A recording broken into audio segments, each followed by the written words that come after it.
When I walk through that door, baby, be polite. You're gonna make me sore if you don't treat me right. But don't you ever kiss me once, kiss me twice. Treat me nice.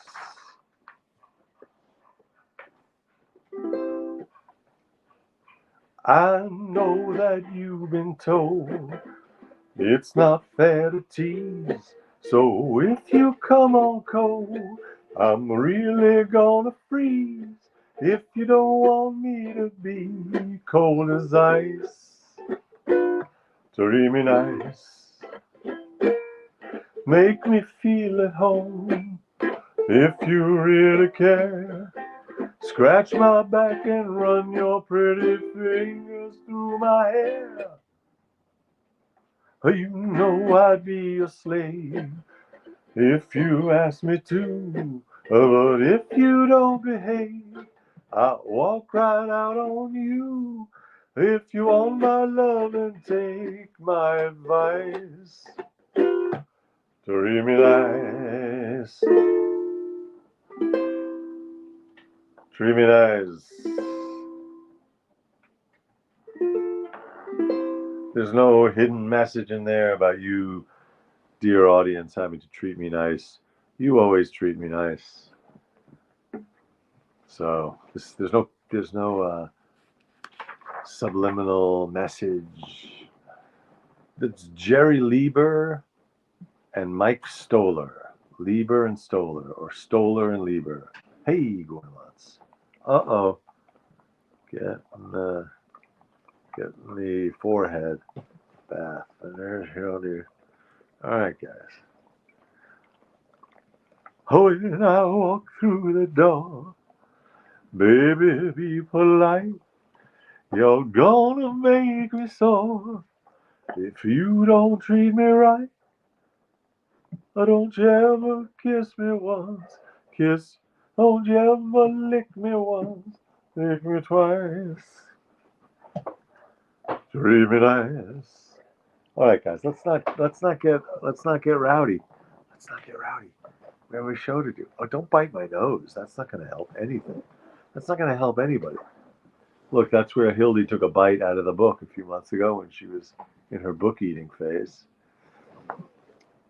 Hildy, do you remember how delicious the Elvis book was? You really liked that. Yummy. Oh, Jesus. She still likes it. No, Hildy, no Elvis books for you. That's 1957. Treat Me Nice. Elvis. And it is. Um, it's kind of blackmail. It's a song about emotional blackmail. He's telling her what to do when he comes home. And if you don't do what I tell you, I'm walking out, or I'm not going to be nice. I'm going to eye for an eye, tooth for a tooth. If you're cold to me, I'll be cold to you. It's a whole, it's a recipe for an unhealthy relationship. That song is like what not to do if you want to have a really healthy, loving, respectful, kind, mutually fulfilling relationship. Don't tell people what to do all the time. It's it's unbecoming. People don't like it. People don't like being told what to do. Nobody likes being told what to do. And oftentimes, the person telling the other person what to do, they don't know what to do. The only thing they do know is that they like telling the other person what to do. In other words, the thing they're telling you to do, maybe not. It might be a good thing, it might not be. They don't know. But all they know is that they need to tell you what to do. I speak from experience. I'm full of suggestions. When I walk through the door,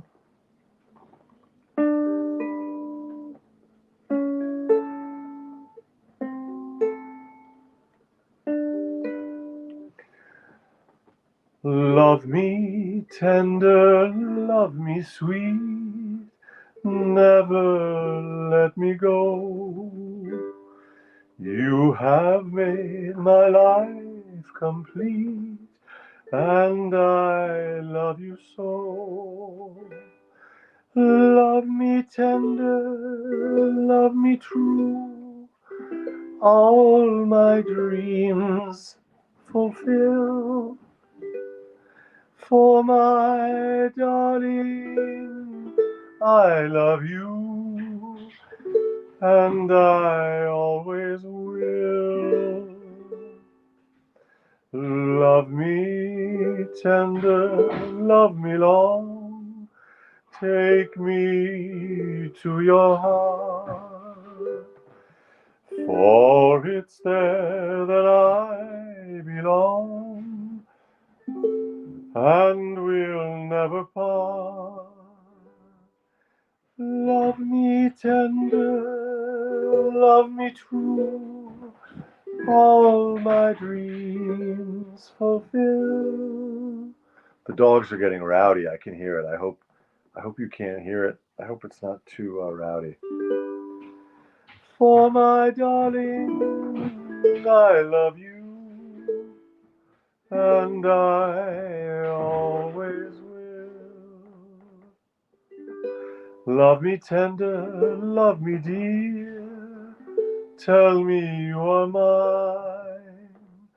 I'll be yours through all the years, till the end of time. Those are some big promises. Guys, hey, stop the wrestling. Hey, hey. Oh, Jesus. Love me tender, love me true, all my dreams fulfill. For my darling, I love you, and I always will. Always will. Here's an extra verse.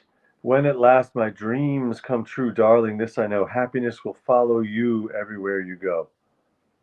When my dreams come true, happiness will follow you wherever you go. It's a little curious. Okay, hey, Ms. Snow, how you doing? That's Elvis Presley and Vera Matson, 1956. 1956. Oh boy, my Ford is covered in. Oh boy, and here's some more. My Ford. Oh boy. Oh jeez. Guys, can you please? We're trying to do a show here. Okay. Yes. So how did the? Someone asked, how did the? Yes, until the end of time. Neuro, exactly. It's a lot of promising. You're going to need a very solid document to back that up. You're going to need a prenup, all that stuff. Um, Someone asked, um,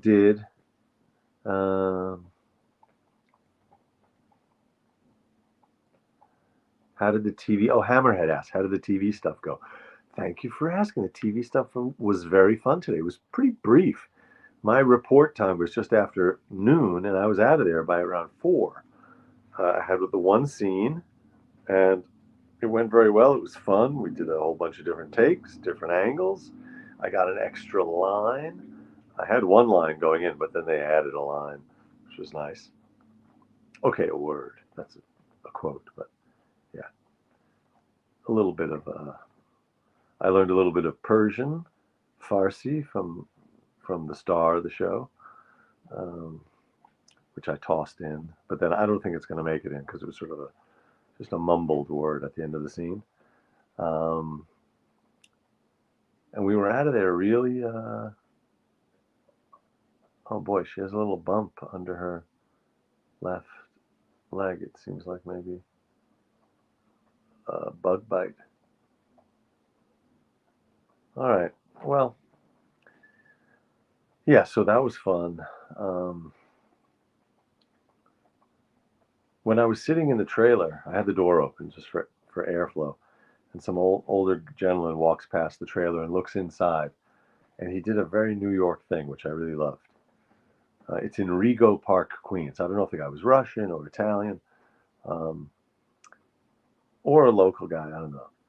But he walked. He looked in the trailer where I was sitting, with the kind of idea like, oh, I'm going to see, something exciting going on, or someone I recognize, or like, oh, this is exciting. Look, it's a TV show. It's being shot right here. He looks at me. We make eye contact. I sort of nodded, and he goes like this, and he keeps walking. It really made me laugh. He was like, big whoop. Like, yeah. I shouldn't have even stopped to look in your trailer. I just loved the interaction. The guy was amazing. He's like, whatever, what? And I had to bother. I had to bother stopping and turning and looking at you. I'm not going to get those 5 seconds back. It was really perfect. It was so good. It was in front of Apple Bank on Queens Boulevard in Rego Park. I think it was right in front of the Rego Park Jewish Center, like a synagogue in Rego Park, Queens, um, which was very 60s, I think, or 60s. It has a colorful mosaic on the front. It really reminded me of the elementary school I went to on Pelham Parkway. It was similar kind of architecture, although that building was probably older, but it has a particular look, that New York old-ish synagogue architecture, like what was sort of considered modern and artsy in the maybe late 50s, early 60s. This mosaic that's very colorful. I think it has a little bit of a Chagall influence. Um, it's very of a certain period. I had never been to Rego Park, as far as I know. I couldn't point to Rego Park on a map, except the one thing I do know about Rego Park is in Art Spiegelman's. There's a close up of Hildy's eye. Oh, and there's the ear cleaning in close up. Um, hey guys, this is a family show. Let's keep it. Oh my god, that was quite a shot. That was like that reminds me of the photos I saw of my colonoscopy from last spring. Um, in the book Mouse by Art Spiegelman, that comic novel, graphic novel, his father lives in Rego Park, and it's portrayed as just this way out end of the earth spot in New York. Because Spiegelman, it's autobiographical. He lives in, I think, Manhattan, maybe in the Village. So when he goes out to see his dad in Rego Park, it's this big. I see Mouse on the shelf. I'd like to open it up, but I remember that map where it shows where Rego Park is. Oh, Europa report. Wait, did you actually have an Uncle Irving? It's so funny because I was working on a draft for a short humor piece yesterday, and I talked about Uncle Irving. I thought I was making up a fictitious ancestor, but there actually was an Uncle Irving. Oh my God. Yeah, Hildy's profile was really something. That was a great close-up. She does have a beautiful profile.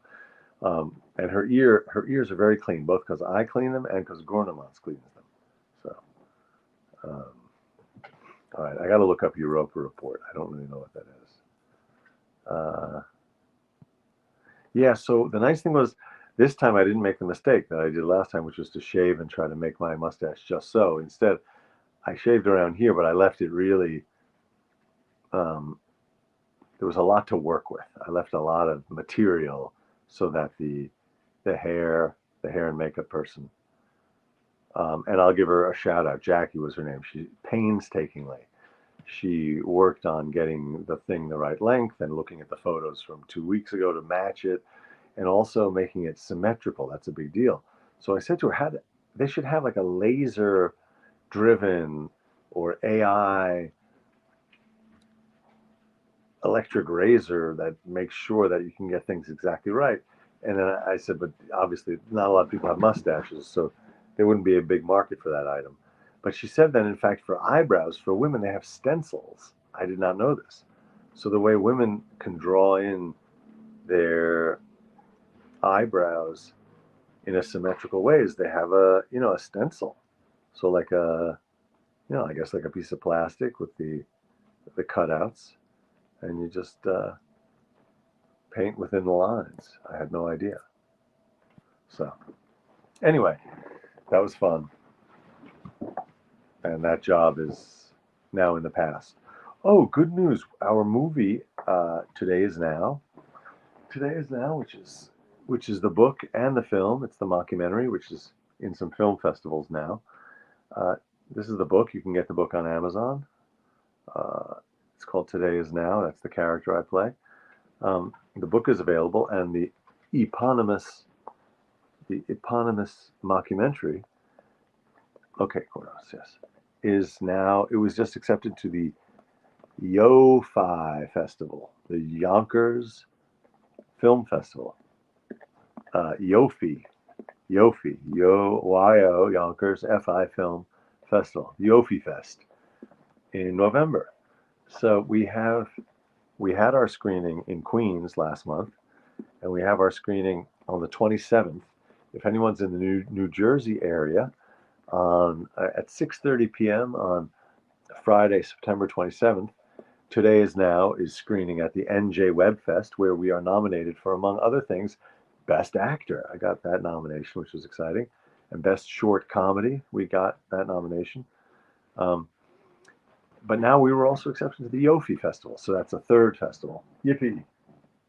And a big thank you to Brian Monzella, who's a friend up in Truro, who he said to me one day, he said, "Oh, you should try applying to this festival. A friend of mine is involved in it." So I went home and I looked it up, and the cutoff was that very day, the deadline, and we applied and we got in. So that's cool. And then my cousin today, he said you should apply to this other festival. So, a little word of mouth. Maybe we'll get a little, what do you call it? A little bit of momentum. The Big Mo. I heard someone talking about the fact that, was it Josh Shapiro talking to David Remnick, talking about the fact that George H.W. Bush referred to momentum as the Big Mo, I think. Hey, guys, come on. There's a lot of momentum here with these big dogs jumping on each other. Hey, stop, guys. Stop. They get less, at least today, they had less running around than they're used to. So, thank you, Neuro. I like all those emojis. They look very celebratory. Apparently, I heard someone say maybe it was on the show, Wait, Don't Tell Me. Apparently, the new iPhone allows you to create your own emoji. So you can just make up your own emojis. That sounds like a fun new feature. I'm not a Luddite, but I'm not a technophile either. So I don't run out and get the next phone. I let my phones last 2, 3, 4 years. Probably that's the limit. But I don't run out, and I'm not a sucker for all that nonsense. Because whatever the new feature is, then it's an old feature very quickly. We know the game. Oh, she just went and lay down in her new cage. That's awesome. Now, the real trick would be if she could then also lock the door behind her. That would be like a Houdini, a reverse Houdini. Gormats, can you relax, buddy? I'm not really into all this licking this evening. I don't know what's going on. I got to do another song. We did a couple of Elvis tunes. Right. There's so many songs in this book, and when I flip through it, I know none of them. I know like 5 or 10 of the songs. I mean, he has so many songs. Oh, hold me close, hold me tight, make me thrill with delight. Let me know where I stand from the start.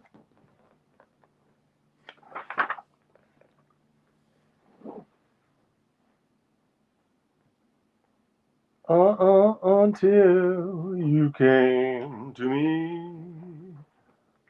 All right, enough with the Elvis for now. All shook up, that's good.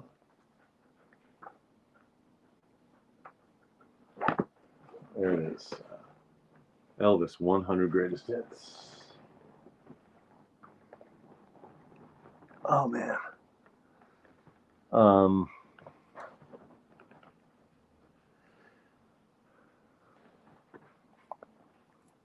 scrolling. Okay. If anyone in the audience is grossed out by dogs licking, some people are really grossed out by that.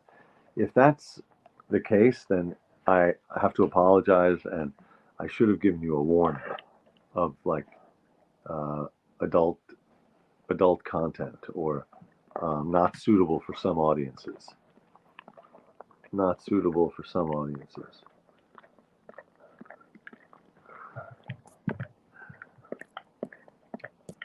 Wait, what the hell just happened?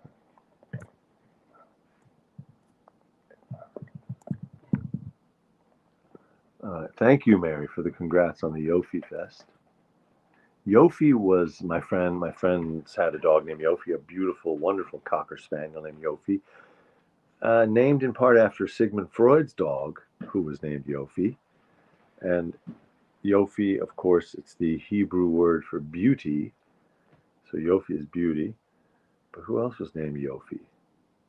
I guess that's it. Freud's dog was Yofi, who you can see in some photos. Apparently he had, it's a habit.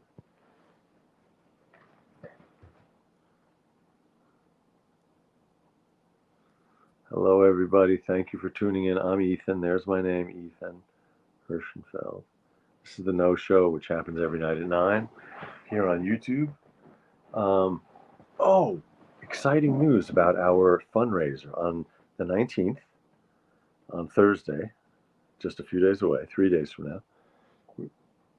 We have the 7 p.m. East, 4 p.m. West Zoom for Movement Voter Project, Movement Voter PAC, technically, Movement Voter PAC.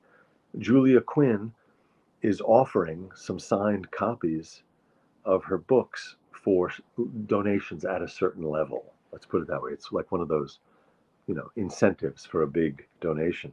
But in addition to offering signed copies of single books for a donation of a certain amount, which we will announce on the show, in addition to that, on the Zoom we'll announce that. But in addition to those single books signed, she's also offering for an even bigger donation as a premium prize. There's a brand new commemorative set of all of the Bridgerton novels.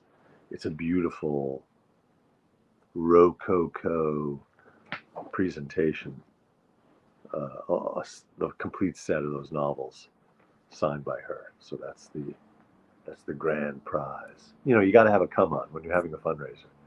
We've all listened to public radio. We know you have to have a little bit of a come on. I'm glad you're not grossed out by the dog licking and you find it amusing. I agree.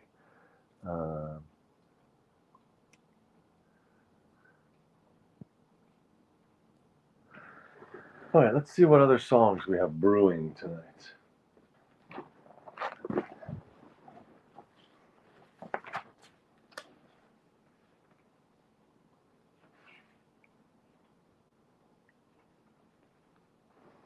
Here's a nice 1927 song we haven't done in a while.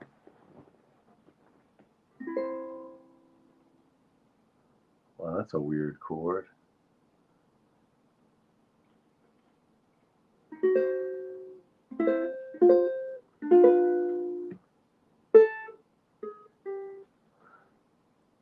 Ain't she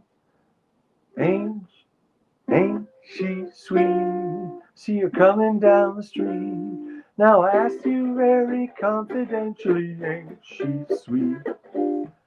Ain't she nice?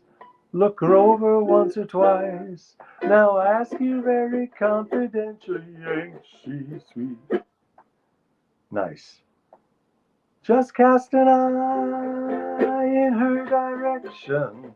Oh me, oh my, ain't that perfection? And I repeat, don't you think that's kinda neat? And I ask you very confidentially, ain't she sweet? Well, that's big hit. Big hit in 1927. It is a cute song. I didn't really do it justice, but words by Jackie Ellen. Yellen. Music by Milton Ager. Milton Ager and Jackie Ellen. Ain't she sweet? Ain't she sweet? See her coming down the street. Now ask you very confidentially. Ain't she sweet? It's a very simple song. It's a very simple notion. Just admiring someone walking down the street and then saying to your buddy, wow, look at her. Ain't she nice? Look her over once or twice. It's a little bit objectifying, of course. Now ask you very confidentially, ain't she nice? Also, why are you asking your friend if she's nice? You should just know. Do you think she's sweet? Do you think she's nice? Why are you asking this guy for your opinion? Who cares what he thinks? If you think she's nice, if you think she's sweet, that's all you need to know. Then you can make your decision accordingly. But apparently the singer is lacking in self-confidence. He needs some confirmation and affirmation of his opinions in the world of romance and wooing. Oh me, oh my, ain't that perfection? That's a little bit probably perfection.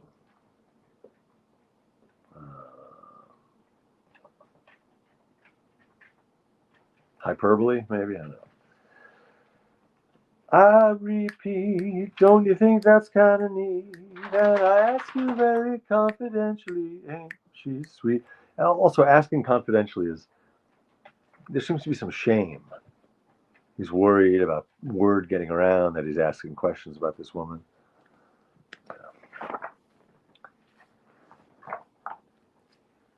What was that?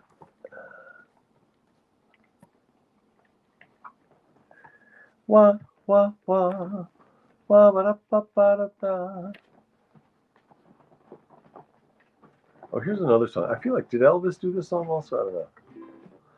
Wise men say only fools rush in, but I can't help falling in love with you. Shall I stay? Would it be a sin? For I can't help falling in love with you. Like a river flows surely to the sea, darling, so it goes. Some things are meant to be.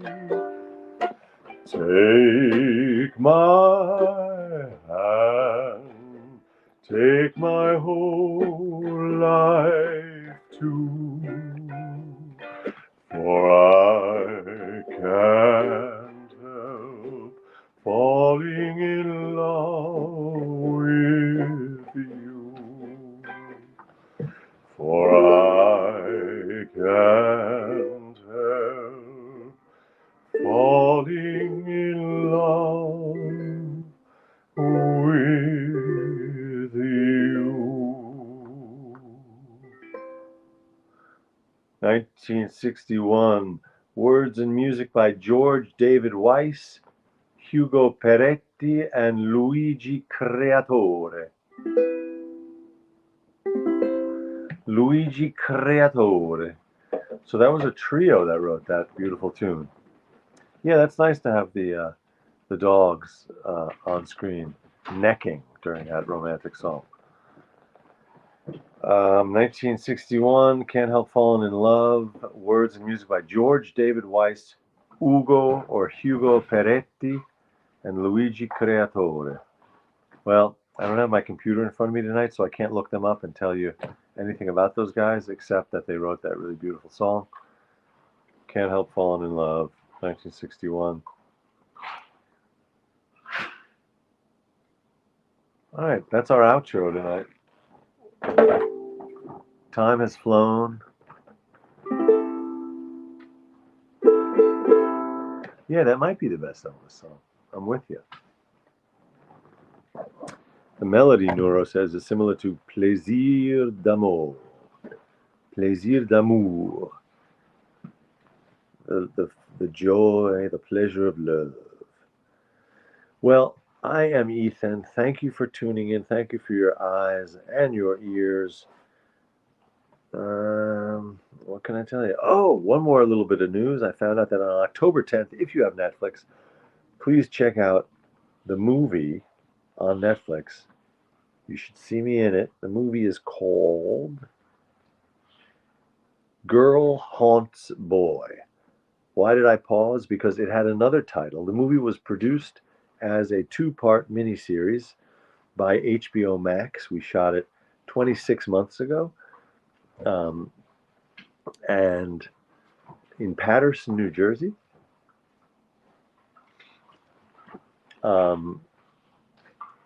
It was supposed to come out on Valentine's Day 2023. It was delayed again, and now it's coming out on Netflix as a movie. Instead of a two-part miniseries, it's a movie.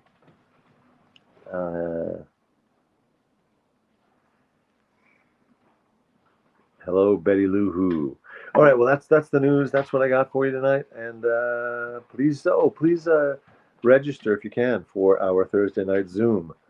7 p.m. I was going to say 9.